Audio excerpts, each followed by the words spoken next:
नमस्कार दोस्तों, मैं हेमंत प्रजापति एडवांस क्लासेस के यूट्यूब मंच पर आपका हार्दिक स्वागत करता हूं। दोस्तों, आज हम बात करेंगे यहाँ पर मानव रोग के बारे में। तो दोस्तों, आज जो हमारा टॉपिक रहेगा मानव रोग के अंतर्गत, आज हम जानेंगे बैक्टीरिया से संबंधित होने वाले रोग।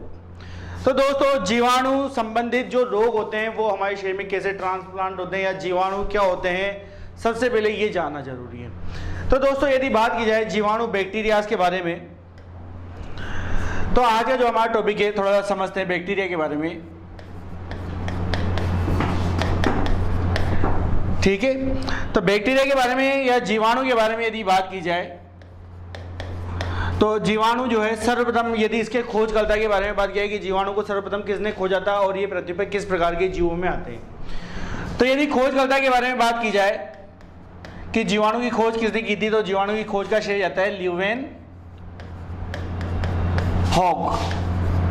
तो ल्यूवेन हॉग जो है, इन्होंने जीवाणु की खोज की थी, जो कि कहाँ से बिलोंग करते हैं, हॉलैंड से बिलोंग करते हैं, हॉलैंड के निवासी हैं। इन्होंने सर्वप्रथम जीवाणु को खोज निकाला था।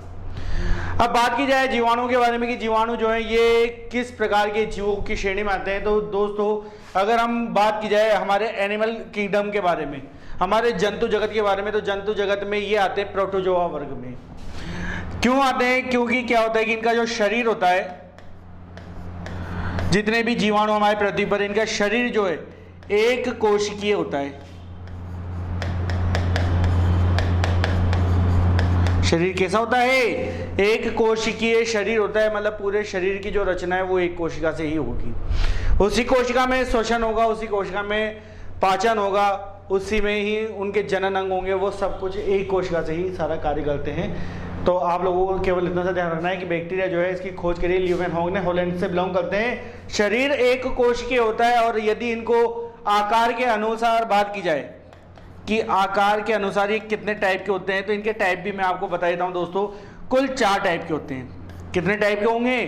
कुल 4 टाइप के होते हैं आकार के अनुसार। जैसा कि बात की जाए दोस्तों, यहाँ पर सबसे फर्स्ट नंबर पर बात कर लेते हैं, बिल्कुल सरल तरीके से आप लोगों को याद रखना है। यहाँ पर फर्स्ट टाइप होता है यहाँ पर बैसिलस। सबसे फर्स्ट टाइप सा कौन सा हो जाएगा? बैसिलस। अब बैसिलस टाइप के जितने भी जीवाणु होते हैं, इनमें कई बार आप लोगों से क्वेश्चन जाना जाता है कि निम्न में से कौन से जीवाणु का टाइप सबसे बड़ा आकृति का होता है।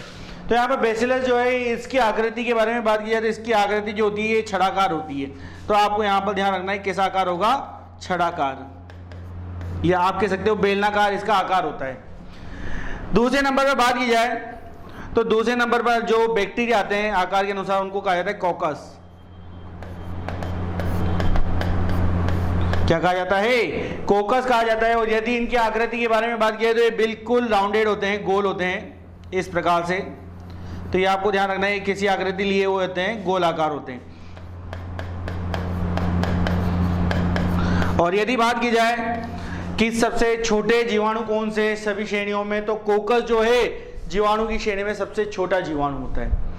फिर दोस्तों आगे बात की जाए कि थर्ड नंबर पर कौन सा आता है, तो थर्ड नंबर पर आ जाता है हमारे पास विब्रियो। थर्ड नंबर पर किस आकृति के जीवाणु आ जाते हैं? विब्रियो आकृति के जीवाणु आ जाते हैं। और विब्रियो आकृति के बारे में बात किया तो इनकी आकृति इस प्रकार से होती है, कॉमा टाइप। इस टाइप की आकृति की ये होते हैं। तो आप लोग आकृति भी ध्यान रखना कि किस आकृति के होंगे, कॉमा टाइप होते हैं, कॉमा आकृति। और सबसे अंतिम जो है जीवाणु की श्रेणी में, जो फोर्थ नंबर का आकार के अनुसार यदि बात की जाए तो फोर्थ नंबर पे जो जीवाणु आता है इसे कहा जाता है सर्पिलाकार। सर्पिलाकार स्पाइरल टाइप की इनकी संरचना होती है। तो इनकी संरचना जो है आप लोगों को इस प्रकार से राउंडेड बतानी है कि सर्पिलाकार टाइप के जीवाणु होते हैं। ठीक है, तो ये यहाँ पर आप लोगों के पास 4 टाइप के जीवाणु होंगे। इनमें सबसे बड़े के बारे में बात किया तो सबसे बड़ा जो होता है वो कौन सा होता है? यहाँ पर आप लोगों के सामने बैसिलस, ये सबसे बड़ा है। और यदि सबसे छोटे के बारे में बात की जाएगी तो सबसे छोटा कौन सा हो जाएगा? यहाँ पर आप लोगों के सामने कॉकस हो जाएगा। जैसा कि देखते हैं यहाँ पर इमेज में भी हम,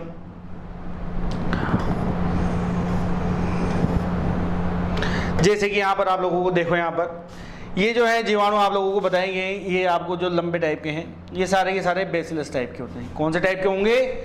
सभी बेसिलस टाइप के जीवाणु होते हैं ये। इसी प्रकार से यदि कोकस के बारे में बात की जाए तो कोकस का भी इमेज हम देख लेते हैं कि किस टाइप के होते हैं कोकस।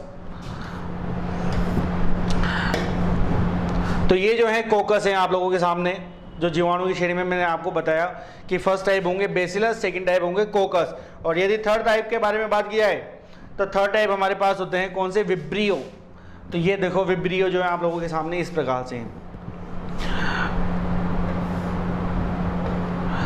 तो ये लोग हमारे सामने इस प्रकार से इनका सबका आकार आ चुका है। बेसिलस मैंने आपको बताया था छड़ाकार होते हैं, लंबे होते हैं, तो ये मैंने इसकी आकृति भी बता दी आप लोगों को। कोकस के बारे में बताया कि राउंडेड होते हैं, गोल आकृति के होते हैं। विब्रियो के बारे में बताया तो विब्रियो जो है ये किस टाइप के होते हैं, ये कोमा आकृति टाइप के होते हैं। तो इस प्रकार से ये हमने जीवाणुओं की आकृति के माध्यम से इनका विभाजन किया है। अब आगे बात करते हैं जैसे कि मानव में किस प्रकार से जीवाणु जनित रोग होते हैं। तो अब जो हमारा टॉपिक रहेगा वो रहेगा जीवाणु द्वारा होने वाले रोग।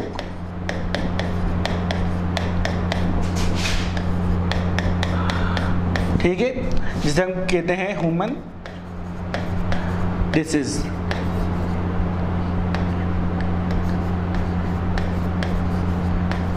ह्यूमन डिसीज, तो ह्यूमन डिसीज के बारे में बात की जाएगी या मानव में जीवाणु द्वारा होने वाले रोग के बारे में बात की जाएगी।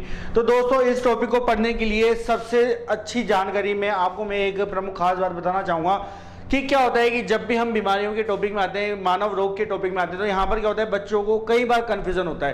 कन्फ्यूजन किस बात को लेकर, कई बार आप लोगों की क्या होता है कि क्वेश्चन आता है पेपर में, किसी एक बीमारी का नाम दे दिया जाता है और आपसे जानना जाता है कि निम्न में से ये बीमारी किसके माध्यम से होती है। तो इसको याद रखने के लिए सबसे अच्छा तरीका होता है ट्रिक। अगर आप लोग अच्छी तरीके से ट्रिक का इस्तेमाल करोगे तो आप लोग प्रत्येक बीमारी को बता सकते हो पेपर में कि ये बीमारी किस कारण से हो रही है। जैसे कि यदि ट्रिक से बात की जाए तो हम जीवाणु द्वारा होने वाले रोग के लिए एक प्रमुख ट्रिक का यूज करेंगे।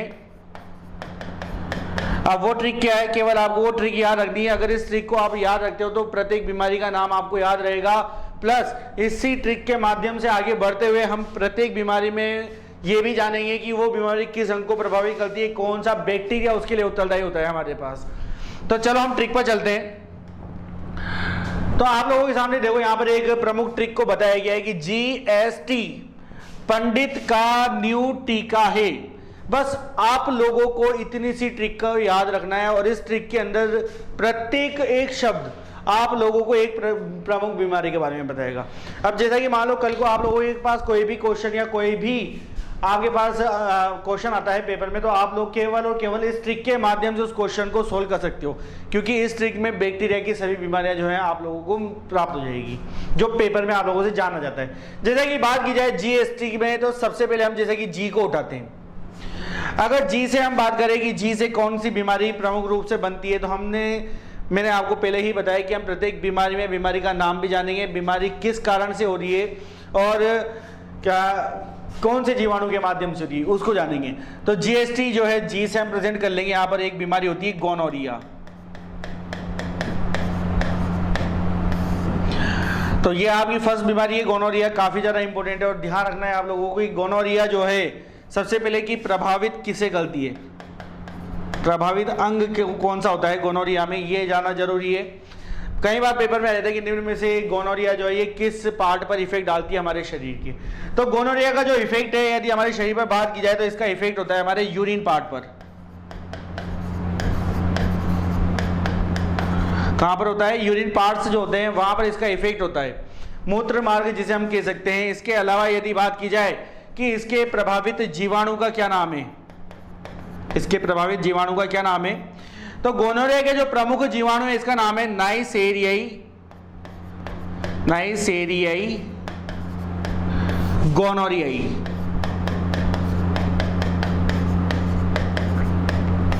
ठीक है दोस्तों, तो इस प्रकार से प्रत्येक बीमारी में हम इन बातों को जानेंगे, बीमारी का नाम जानेंगे, प्रभावित पार्ट्स जानेंगे, उस जीवाणु का नाम जानेंगे।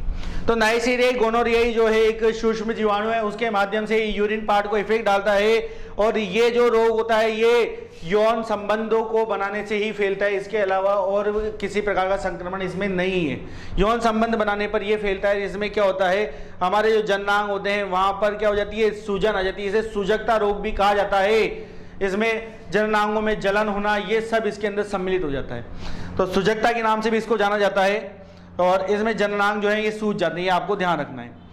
आगे बात करें यहाँ पर जी के बाद आ जाते हैं एस पर, तो एस को भी हम यहाँ पर ही प्रेजेंट कर लेते हैं। सेकंड नंबर पर जो है तो एस से हम किस बीमारी को यहां पर लेंगे, तो एस से जो है हमारे पास सेकंड बीमारी है सिफिलिस।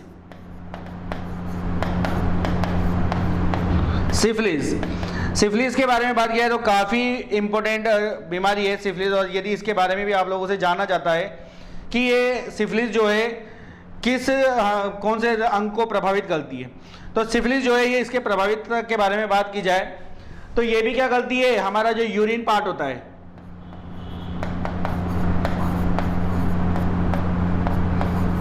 यूरिन पार्ट जो होता है उसी को ही इफेक्ट में डालती है। इसके अलावा बात की जाए सिफिलिस के बारे में, तो सिफिलिस जो है यूरिन पार्ट के साथ साथ आपको ध्यान रखना है कि इसके प्रभावी जीवाणु का क्या नाम है। तो इसके प्रभावी जीवाणु के नाम बारे में बात किया है तो इसके जीवाणु का नाम है ट्रैपोनासोमा पैलिडम। ट्रैपोनासोमा पैलिडम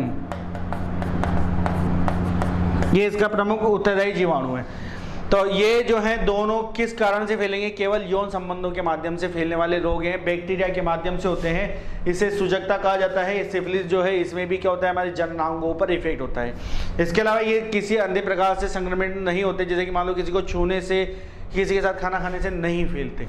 ये केवल यौन संबंधों के माध्यम से एक दूसरे में प्रवेश करते हैं। फिर आते हैं जी, इसके बाद हम आते हैं टी पर, जो कि हमारी प्रमुख तीसरे नंबर की बीमारी है, थर्ड नंबर पर। तो टी से यदि हम बात की करें तो टी से आ जाती है टाइफाइड।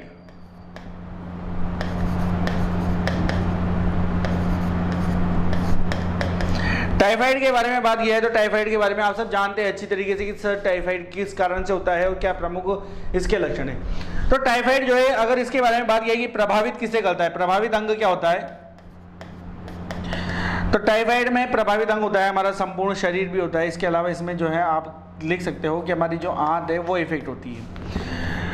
टाइफाइड में क्या होता है कि इसे टाइफाइड फीवर के नाम से भी जानते हैं। इसमें क्या होता है कि व्यक्ति के शरीर में बुखार आ जाता है, खांसी, सर्दी, जुकाम, इस प्रकार के इसमें लक्षण दिखाई देते हैं। ये जो है टाइफाइड, इसके लिए अगर जीवाणु के बारे में बात किया जाए, इसका जीवाणु जो है इसका नाम है साल्मोनेला टाइफी, ठीक है। और टाइफाइड को जो है एक और नाम से जाना जाता है, इसके धनु रोग भी कहा जाता है। इसको टाइफाइड जो है इसमें केवल आपको एक प्रमुख खास बात और याद रखनी कि टाइफाइड जो है इसकी जो दवा है वो है ओटीएस जो है इसमें दिया जाता है। ओटीएस जो है इसे कहा जाता है ओरल टाइफाइड वैक्सीन। तो टाइफाइड जो है ये एक प्रकार का फीवर होता है जो प्रभावित करता है हमारी आंत को। साल्मोनेला टाइफी नामक एक प्रमुख जीवाणु जो है इसके लिए उत्तरदायी होता है। अब दोस्तों यदि बात की जाए कि टाइफाइड के बाद आते हैं हम आगे हमारे फोर्थ नंबर पर। तो फोर्थ नंबर पर हमारे पास क्या दिख रहा है यहाँ पर, प से, तो हम फोर्थ नंबर पर आ जाते हैं। टी से हमने बात कर ली, अब बात करते हैं पी से। तो यहां से प से आ जाता है प्लेग।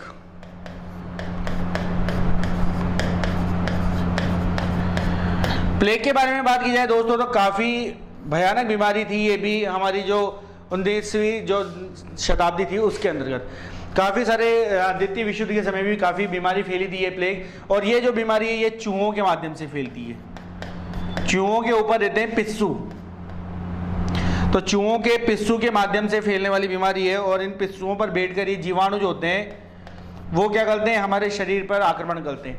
तो चूहों के पिस्सू के कारण ये बीमारी जो है ये फैलती है, आपको ध्यान रखना है।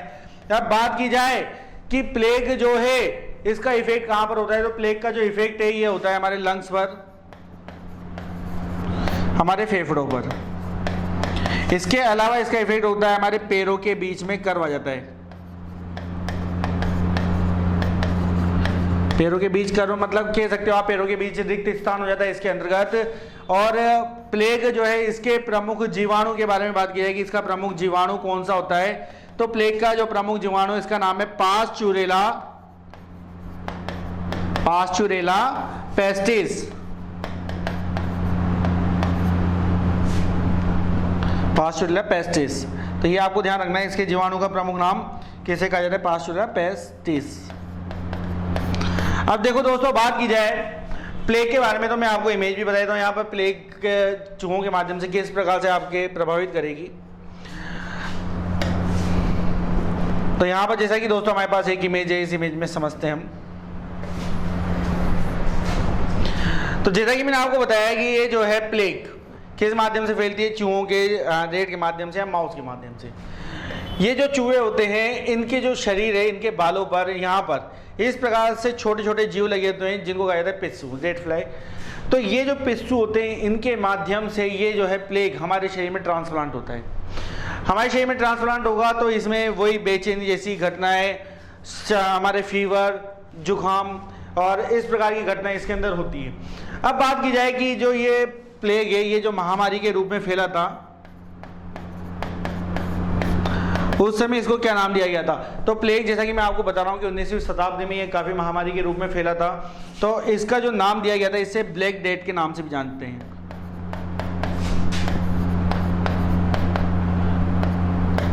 तो इसे ब्लैक डेथ के नाम से भी जानते हैं, इसे काली मौत भी कहा जाता है, काली मौत के नाम से भी जाना जाता है। तो ये आपको ध्यान रखना है प्लेग के बारे में। सबसे प्रमुख खास बात कि प्लेग में कई बार क्वेश्चन आता है कि प्लेग जो है किस माध्यम से पहुंचता है। तो प्लेग जो है चूहों के पिस्सुओं के माध्यम से फैलता है, लंग्स, फेफड़ों और पैरों के बीच में इफेक्ट डालता है। जीवाणु जो है इसका आपको ध्यान रखना है कि पास्चुरेला पेस्टिस इसका प्रमुख जीवाणु है। और यदि बात की जाए महामारी जो है इसको ब्लैक डेथ, काली मौत के नाम से भी जाना जाता है प्लेग को। इसी प्रकार से दोस्तों आते हैं प्लेग के बाद आगे, और आगे आते हैं प्लेग से आ जाते हैं हम डी पर। तो डी से हम लेते हैं डिप्थीरिया। डिप्थीरिया जो भी जीवाणु द्वारा होने वाली प्रमुख बीमारियों में एक बीमारी होती है और पेपर में कई बार आप लोगों से जाना जाता है डिप्थीरिया के बारे में। डिप्थीरिया से प्रभावित अंग के बारे में बात की जाएगी। प्रभावित अंग कौन सा है? तो प्रभावित अंग इसके अंदर क्या होता है? डिप्थीरिया प्रभावित करता है हमारे श्वसन नलिका को। किसको प्रभावित करता है? श्वसन नलिका को। ठीक है। अब बात की जाए कि डिप्थीरिया जो श्वसन नलिका को प्रभावित करता है तो इसके अंदर जो लक्षण हो जाते हैं जैसे कि मुख में छाले पड़ना, इस प्रकार के लक्षण इसमें दिखाई देते हैं। देखते हैं आगे। अब डिप्थीरिया के जो जीवाणु के बारे में बात की जाए तो डिप्थीरिया का जो प्रमुख जीवाणु है इसके बारे में यदि बात की जाए तो इसके जीवाणु का नाम है हमारे पास डिप्थीरिया जो है इसे कहा जाता है साइनोबैक्टीरियम डिप्थीरियाई। तो यहां पर आपका जो जीवाणु हो जाएगा ये हो जाएगा साइनोबैक्टीरियम डिप्थीरियाई।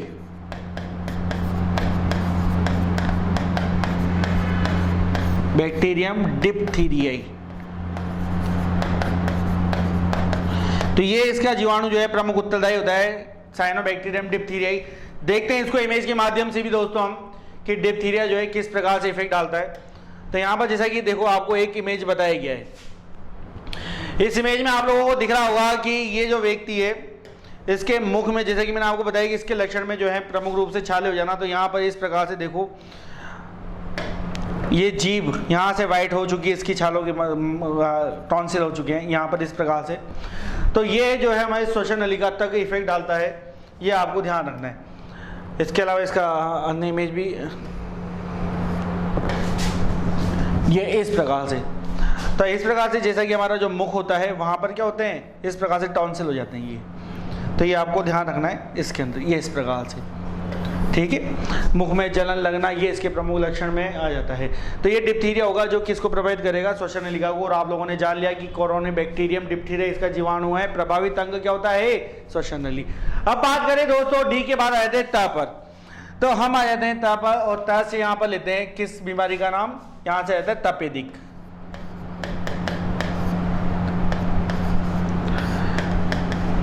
तपेदिक काफी इंपोर्टेंट बीमारी है तपेदिक, जिसे आप लोग कह सकते हो टीबी, ट्यूबरक्लोसिस।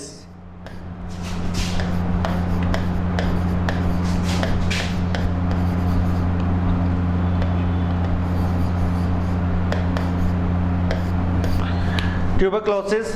तो ट्यूबरक्लोसिस के बारे में बात की जाए, टीबी के बारे में बात की जाए, तपेदिक। तो आप लोग सब जानते हो टीबी के बारे में एक प्रमुख खास बात को कि टीबी जब भी किसी व्यक्ति को होती है तो इसका जो इफेक्ट पड़ता है टीबी का इफेक्ट या तपेदिक का इफेक्ट, तो इसका इफेक्ट कहाँ पर होता है? इसके अंदर इफेक्ट के बारे में बात की है प्रभावित अंग के बारे में। तो इससे प्रभावित अंग होते हैं हमारे लंग्स, हमारे फेफड़े। इसे ही कुकर खांसी के नाम से भी जाना जाता है टीबी को। इसमें व्यक्ति निरंतर क्या होता है, खांस रहता है, गले में जो है कब्ज जम जाता है, ये इसके प्रमुख लक्षण है। अब बात की जाए टीबी के प्रमुख जीवाणु के बारे में कि इसका प्रमुख जीवाणु कौन सा है, तो टीबी के प्रमुख जीवाणु का नाम है माइक्रोबैक्टीरियम ट्यूबरक्लोसिस। माइक्रोबैक्टीरियम ट्यूबरक्लोसिस, ये इसका प्रमुख जीवाणु होता है, माइक्रोबैक्टीरियम ट्यूबरक्लोसिस। अब दोस्तों बात की जाए टीबी के बारे में, तो आप लोगों को मैं बताना चाहूंगा कि टीबी के लिए जो है बचपन में शिशुओं को टीका लगना प्रारंभ हो जाता है, और यहाँ पर आपको ध्यान रखना पड़ेगा कि इसके लिए किस प्रकार का टीका लगाया जाता है, कौन सी दवा दी जाती है। तो इसके लिए जो है BCG, किसका टीका लगाया जाता है, BCG का टीका लगाया जाता है इसके अंतर्गत बच्चों को, जिससे हम कैसे कह सकते हैं, इसको जानते किस नाम से, बैसिलस कालमेट ग्यूरिन के नाम से। तो यहाँ पर BCG का टीका लगाया जाता है तपेदिक से बचाव के लिए शिशुओं में। अब बात की जाए दोस्तों यहाँ पर तपेदिक के बाद आगे बढ़ते हैं और आ जाते हैं कहाँ पर, कहाँ से हम ले लेते हैं कुष्ठ रोग। कुष्ठ रोग जिसे हम कहते हैं साधारण सी भाषा में कोढ़। तो कोढ़ के बारे में भी आप लोग सब जानते होंगे कि इसमें क्या होता है कि हमारे जो स्किन पर इफेक्ट होता है, और इसमें क्या होता है हमारे संपूर्ण शरीर को इफेक्ट करता है। संपूर्ण शरीर में जैसे कि जहां भी कोढ़ होता है वहां पर शरीर में मवाद सी भर जाती है। तो आप लोगों को कुष्ठ रोग में ध्यान रखना है, एक तो सबसे प्रमुख प्रभावित अंग, तो प्रभावित अंग जो होती है हमारी स्किन, हमारी स्किन पर ये दिखाई देता है। इसके अलावा संपूर्ण शरीर पर इसका इफेक्ट देखा जा सकता है कोढ़ का। अब बात की जाए कुष्ठ रोग या कोढ़ के बारे में, तो जैसा कि मैंने आपको बताया कि इसके अंदर क्या होता है कि हमारे शरीर में कोढ़ निकलते ही, जैसे कि शरीर के किसी भी अंग में क्या हो जाते हैं, वहां से मवाद निकलने लग जाती है, शरीर के वो अंग धीरे धीरे क्या हो जाते हैं, घिसने लग जाते हैं। जैसा कि इमेज के माध्यम से देखते हैं सर्वप्रथम कोढ़ के बारे में।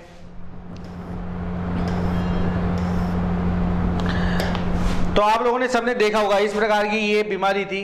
प्राचीन समय में तो काफी इसको छुआछूत टाइप की बीमारी मानी जाती थी या अस्पृश्यता जैसी बीमारी मानी जाती थी। ये बीमारी जो है संक्रमण टाइप की जरूर है, लेकिन ये केवल जब प्रभावित होती है एक व्यक्ति से दूसरे व्यक्ति में, जब कोई व्यक्ति इस प्रकार का ज्यादा समय तक हमारे साथ उपस्थित है। बाकी ये बीमारी ऐसा नहीं है कि इस व्यक्ति के किसी वस्तु को छूने से और हमारे उस वस्तु को छूने से फैल जाएगी, ऐसा नहीं होगा इसमें। तो प्रभावित अंग आप लोगों को ध्यान रखना है, इसके अंदर त्वचा या स्किन होती है। और याद बात की जाए जीवाणु के बारे में, किसका प्रभावित जीवाणु कौन सा होता है, तो इसका जो प्रभावित जीवाणु है इसका नाम है माइक्रोबैक्टीरियम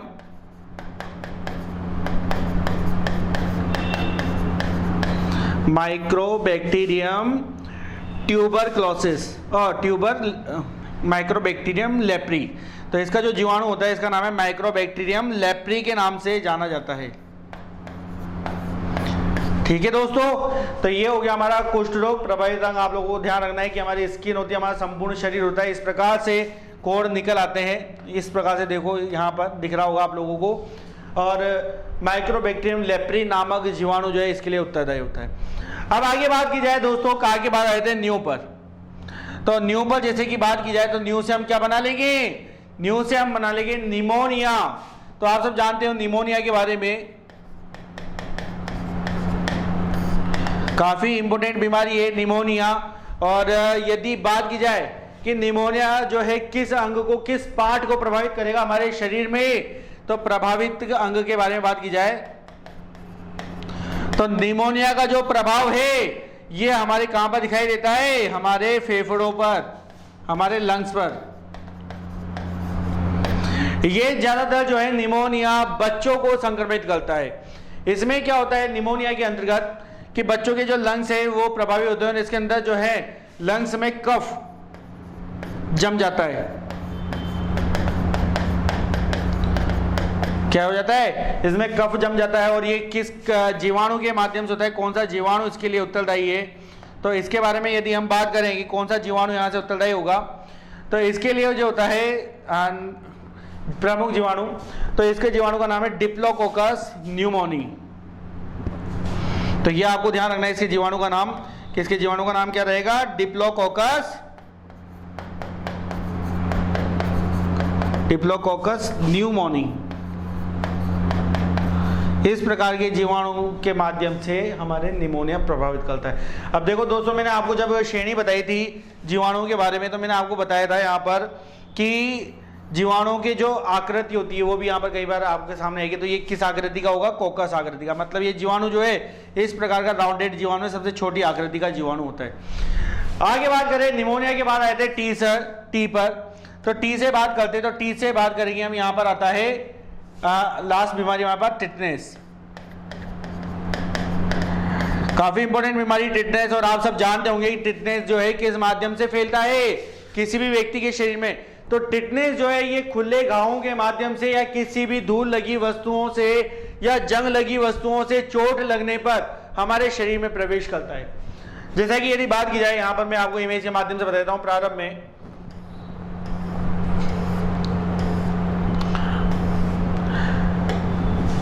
जैसा कि यहां पर आपको जंग लगी हुई एक कील दिख रही है इस प्रकार से। अगर इस प्रकार से जंग लगी हुई वस्तुओं से किसी व्यक्ति को चोट लग जाए तो उस समय क्या होता है? टिटनेस जो है, टिटनेस जंग लगी हुई वस्तुओं से यदि चोट लग जाए तो इस समय क्या होता है? व्यक्ति को टिटनेस का इंजेक्शन लगवाना पड़ता है। ये आपको ध्यान रखना है। जैसा कि हाँ इमेज में देखते हो वापस, ये देखो इस प्रकार से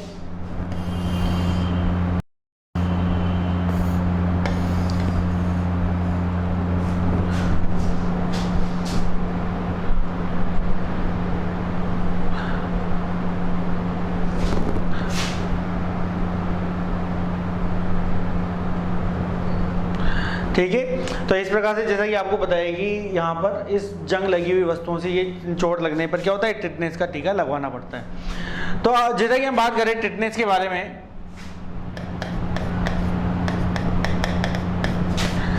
इसे एक अन्य नाम से भी जाना जाता है, इसे कहा जाता है धनु रोग। इसे धनु रोग क्यों कहा जाता है? कारण है क्योंकि क्या होता है कि टिटनेस का जो इफेक्ट है या प्रभाव है वो हमारे संपूर्ण शरीर पर होता है। तो आप लोगों को ध्यान रखना है, इसका प्रभाव जो है संपूर्ण शरीर पर, या आप कह सकते हो इसका प्रभाव जो है हमारे नर्वस सिस्टम पर। तो इसका प्रभाव जो होता है तंत्रिका तंत्र पर होता है। ठीक है। और टिटनेस जो है इसके लिए दिया जाता है डीपीटी का टीका। ये ट्रिपल एंटीजन है, डिप्थीरिया, पर्टुसिस और टिटनेस। डिप्थीरिया के लिए भी ये कार्य करेगा, पर्टुसिस जिसे हम कहते हैं काली खांसी उसके लिए भी कार्य करेगा, और टिटनेस के लिए भी कार्य करता है ये टीका। अब दोस्तों बात किया है टिटनेस में आगे, और हम तो एक और इमेज में हम चलते हैं।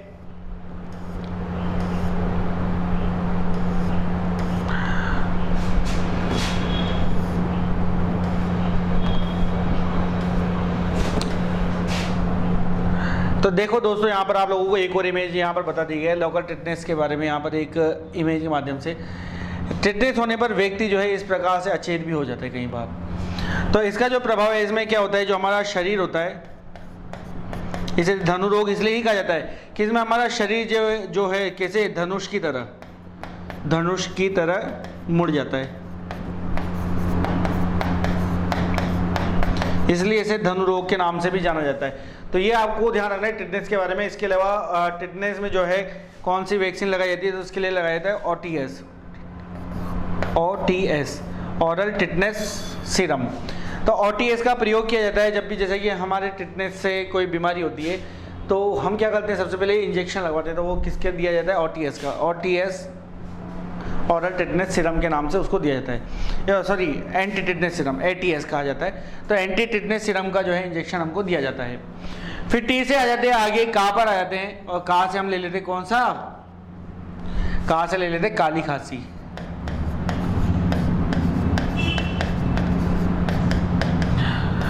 कहाँ से हमने ले लिया, काली खांसी। काफ़ी ज़्यादा इंपॉर्टेंट बीमारियों में आती है ये भी, और आप सब जानते हो कि अगर काली खांसी है तो ये इफेक्ट किसे करेगी, इफेक्ट करेगी ये हमारे किस अंग को, ये करेगी हमारे लंग्स को, हमारे फेफड़ों को प्रभावित करेगी।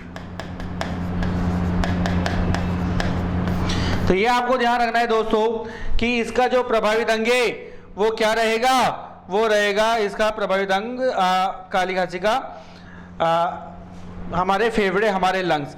अब यदि बात की जाए कि इसके लिए कौन सा जीवाणु जो है उत्तरदायी है, तो इसके लिए उत्तरदायी जीवाणु जो होता है इसका नाम है हीमोफिलस। इसके जीवाणु का नाम है हीमोफिलस पर्टुसिस। क्या नाम है इसके जीवाणु का नाम? हीमोफिलस पर्टुसिस नामक जीवाणु के माध्यम से ये जो है हमारे शरीर को प्रभावित करता है। अब दोस्तों यदि बात की जाए काली खांसी के बारे में तो इसके लिए कौन सा टीका दिया जाएगा, तो मैंने आपको पहले ही प्रारंभ में बता दिया कि इसके लिए जो है प्रारंभ में ही डीपीटी का टीका, डिप्थीरिया पर्टुसिस टिटनेस का इंजेक्शन दिया जाता है, जो कि ट्रिपल एंटीजन के रूप में कार्य करता है हमारे लिए।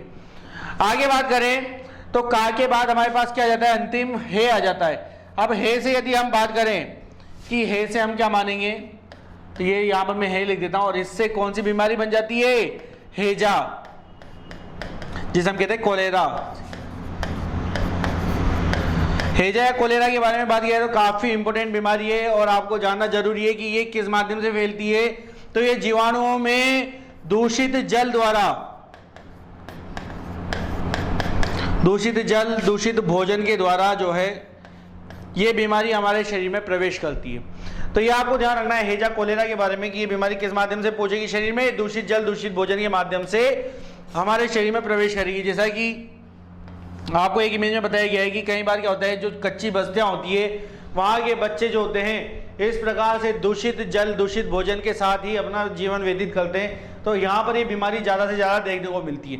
अब बात की जाए हेजा के बारे में कि इसमें प्रभावित अंग क्या होता है, तो जैसा कि दूषित जल और दूषित भोजन के बारे में बात हो रही है, तो इसमें प्रभावित अंग क्या होगा, तो इसमें प्रभावित अंग होता है हमारी आंत, क्योंकि इसका इफेक्ट कहां पर पड़ेगा, हमारी आंत पर। तो इसमें क्या होता है कि हमारी जो छोटी आंत होती है या बड़ी आंत होती है उसका इफेक्ट यहाँ पर देखने को मिलता है। तो इसका प्रभावित अंग क्या हो जाएगा, हमारी आंत। अब दोस्तों यदि जानना चाहें कि इसके जो प्रभावी जीवाणु का क्या नाम है कोलेरा के, तो इसके प्रभावी जीवाणु को समझने से पहले हम जान लेते हैं कि दूषित जल के अलावा इसमें और इफेक्ट क्या है शरीर में, जैसे कि खांसी, आवाज, ये जो है हुप जैसी आवाजें जो है, बेती नाक, इस प्रकार से आपके अंग जो है प्रभावित हो जाएंगे। अब दोस्तों यदि बात की जाए कि इसके प्रमुख जीवाणु का क्या नाम है, तो इसके प्रमुख जीवाणु का जो नाम है वो है विब्रियो कोलेरी। विब्रियो कोलेरी जो है इसका प्रमुख जीवाणु है, और ये मैंने आपको बता चुका हूं कि विब्रियो जो है कौन सी श्रेणी के जीवाणु है, तो इनको हम देख लेते हैं कि इस कौन सी श्रेणी के हैं, क्या आकृति है। तो विब्रियो की आकृति आप सब जानते हो, किस प्रकार की आकृति के जीवाणु होंगे, ये आप लोगों के सामने इमेज है। तो विब्रियो आकृति के जीवाणु ये आप लोगों के सामने। तो ये दोस्तों हमने ट्रिकों के माध्यम से इन सभी बीमारियों के बारे में जाना, और यहाँ पर ट्रिक केवल आप लोगों को कितनी सी याद रखनी थी, केवल एक छोटी सी ट्रिक, जीएसटी पंडित का न्यू टीका है।